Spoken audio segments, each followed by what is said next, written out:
হলগুলোতে আসলে ছাত্রলীগ সিঁড়ির কাছে দাঁড়িয়ে আছে আর কি, মেয়েদেরকে কোনোভাবেই তারা নামতে দেবে না। তো আমরা সিদ্ধান্ত নেই আমরা 15-20 জন মিলেই আসলে হলের সামনে যাব।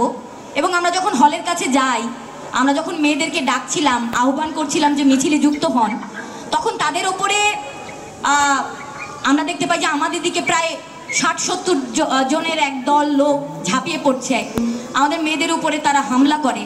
এবং 15 তারিখ প্রথম যে হামলাটা হয়েছিল সেটা কিন্তু ইডেন কলেজে হয়েছিল। তো সেই হামলার শিকার হওয়ার পর সেখানে আমাদের শিক্ষকরা আমাদের কলেজ থেকে বের করে দেয় এবং তারা ছাত্রলীগকে শেল্টার দেয় এবং আমাদেরকে বের করে দেয় আর কি। তো আমরা পরবর্তীতে একে একে 6টা হলের তালা ভেঙে আমরা প্রায় একটা 400-500 মেয়ের একটা জমায়েত নিয়ে আমরা সেদিন রাজু ভাস্কর্যে গিয়েছিলাম। এই ছিল সেদিন ইডেন মহিলা কলেজের নারীদের অবদান। এবং নারীদের অবদান আসলে কোথায় ছিল না, আমাদের সমন্বয়করা যখন শাহবাগ থানায় বন্দী ছিল তখন নারী শিক্ষকেরা গিয়ে তাদেরকে ছাড়িয়ে এনেছে, সেই ইতিহাস আপনাদের জানা। আপনারা জানেন যে কিভাবে সন্তানের সাথে মাও রাস্তায় নেমে এসেছিল। এই ছিল সেদিন নারীর ভূমিকা।